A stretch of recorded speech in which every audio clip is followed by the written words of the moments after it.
And here we have an example of the U.S. Air Force, U.S. Navy, Cold War and Vietnam War era 20mm Mark 16 autocannon, which is mounted on the U.S. Navy's Mark 68 Mod 1 mount.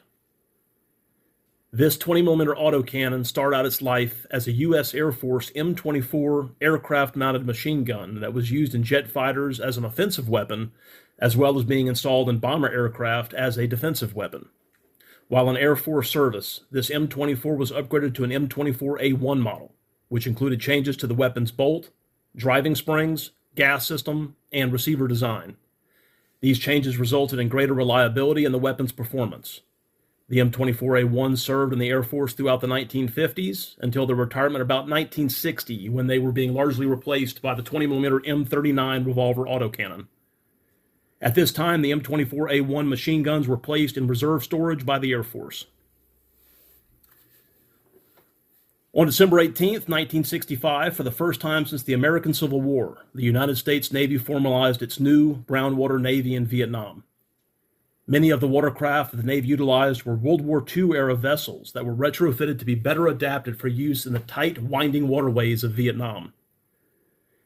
The large-caliber weapons that outfitted these vessels were also veterans of the Second World War, such as the 20mm Mark IV Oerlikon anti-aircraft gun.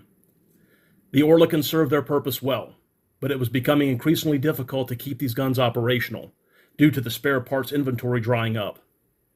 These weapons were no longer in production, so as the guns wore out and broke, there were no viable way to continue their support. An even larger challenge was the obsolete 20x110mm Oerlikon ammunition, which was also out of production, and unlike spare parts, which have an indefinite shelf life, ammunition does not.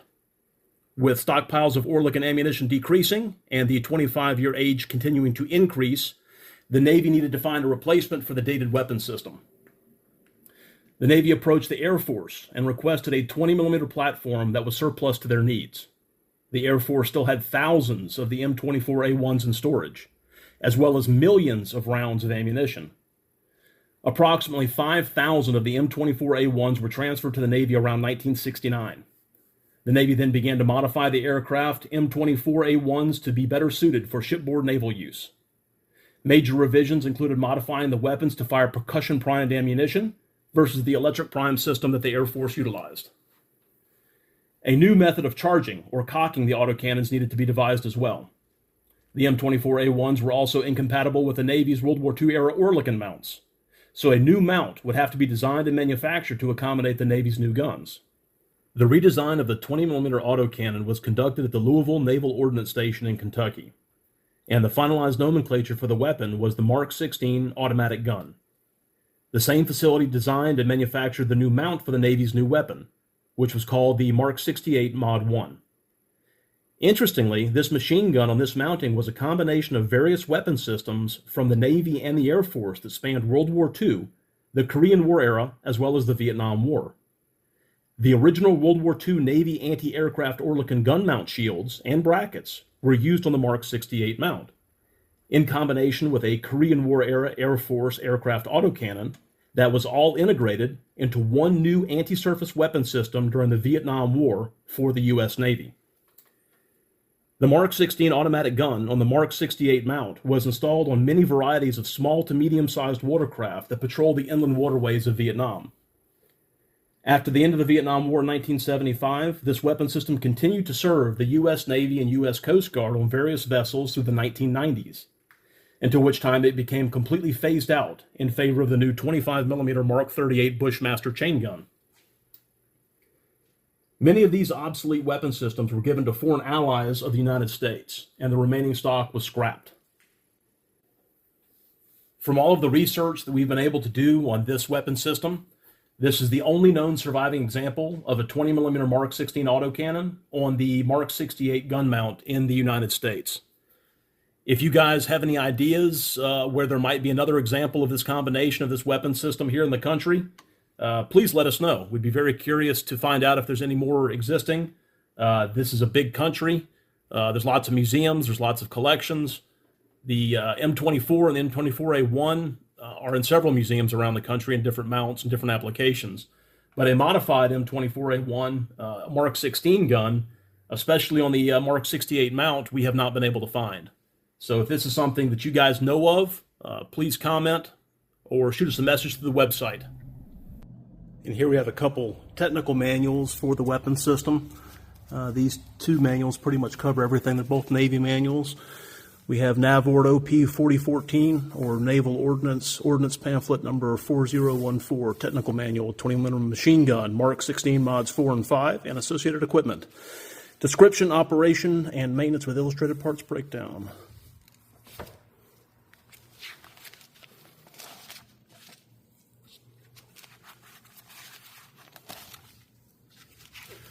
Two extremely hard manuals to find. Took us years to find these.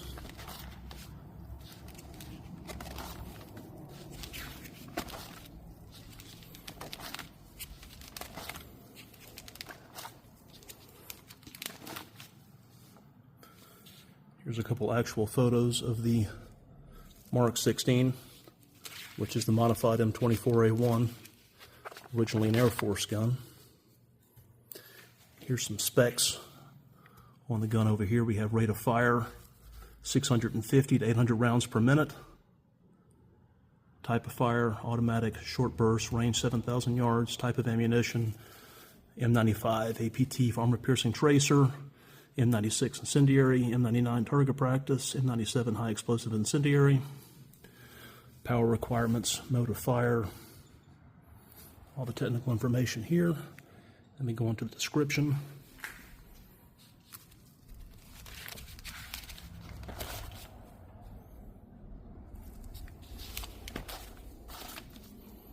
So this manual pretty much covers all aspects of the Mk16 gun itself.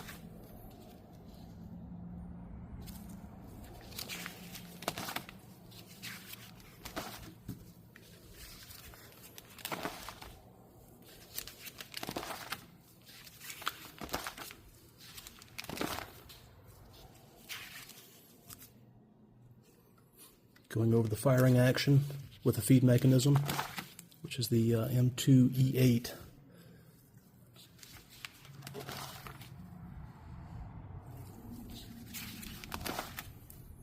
Here it is right here. It's actually the M2E7. In the manual, I believe on the gun we have the E8, which is a little bit newer model.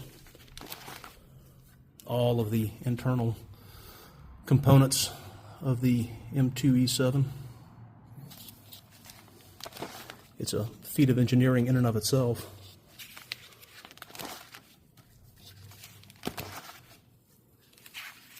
I think we did a previous video, an unboxing of that same M2E7 or E8. Here's the M13 linking machine, which we also did a short on, showing how to properly link the 20mm by 110 Hispano ammunition. So the U.S. military has used three different types of a 20 by 110 millimeter. The Oerlikon, which was the first, the 20 by 110 Hispano, and then we had the 20 by 110 U.S. Navy, or the Mark 100 series. But in this particular gun, the Mk16, it was the 20 by 110 Hispano that was used. Attaching of the feed belt out of the two boxes of ammunition on the side. Each one, I believe, held 250 rounds on each side.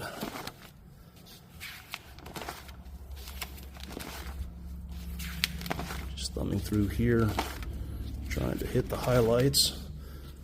It's all, here's the breakdown of the gun, disassembly, maintenance, all the normal stuff that you would find. I think that pretty much covers illustrations. Here we go. Here's the illustrated parts breakdown. Right here.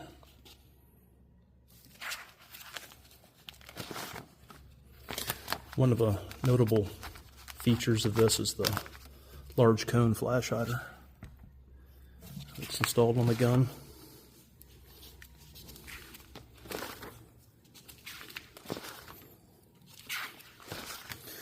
And the other manual that we have right next to it covers the mount that we have. That pretty much covers that. So we have Naval OP 4011, Technical manual, machine gun mount Mk68 Mod O, description, operation, maintenance with illustrated parts breakdown, and installation and checkout. And this actually covers the Mk16 on the Mk68 mount. Tables of contents, listed illustrations.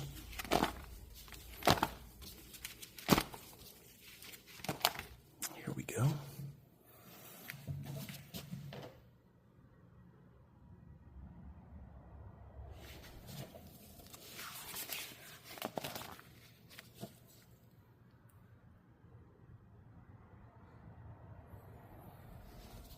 This is a different base than the one that we have.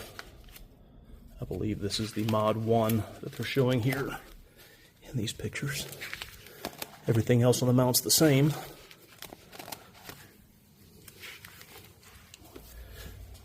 Here's the handle, the fire, safety.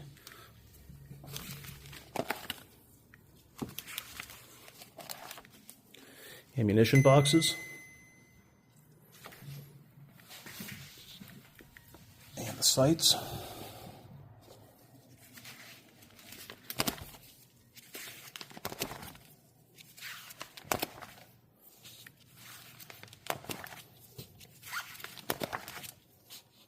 Arrangement of ammunition, the linked ammunition inside the boxes.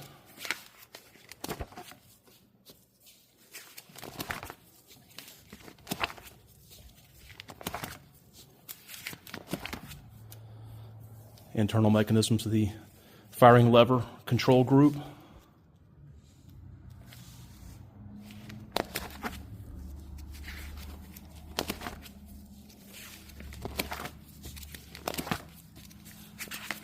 I think that pretty much covers it. And then of course we have the illustrated parts breakdown in the back of the manual, just like in the previous manual. There's another great shot with the Mod 1 open base, but everything else the same.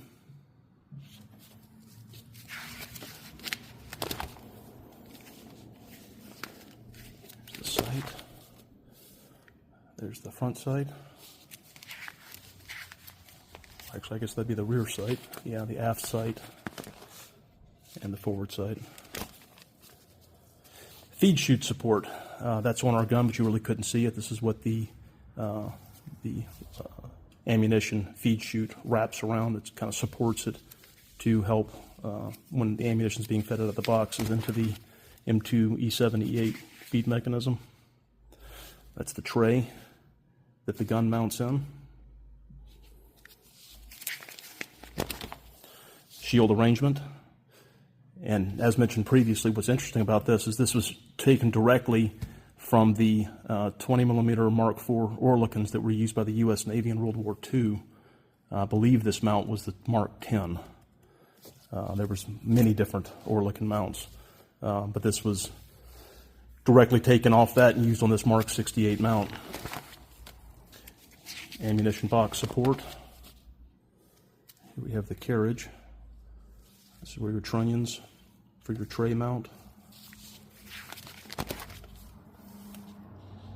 Here's the open stand.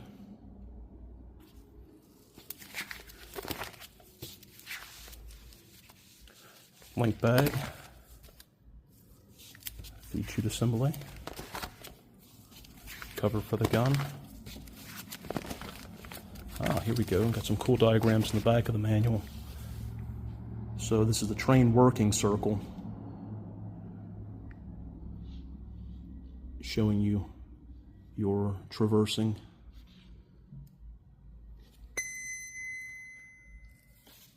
Here, elevation and depression working circle.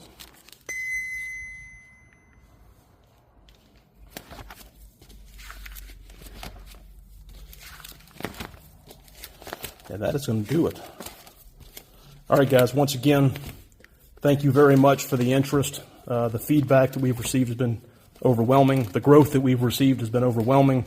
200,000 subscribers in less than 3 months. It's just, don't know what to say. It's We're intensely fascinated by the work that we do, and obviously the rest of the world is too. But we're going to keep doing more and more and more.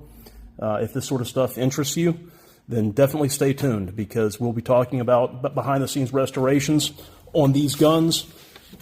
This particular gun is going into a museum, so it is, even though it looks brand new and ready to fire, it is deactivated, and it is not ready to fire, nor will it ever fire. But we have partnered with DestructiveDevices.com, and they specialize in this type of stuff, making it fire. So we'll be going out together talking about the history of the guns, how they work, and doing live fire demonstrations. So stay tuned. Lots of very, very cool stuff to come in the future.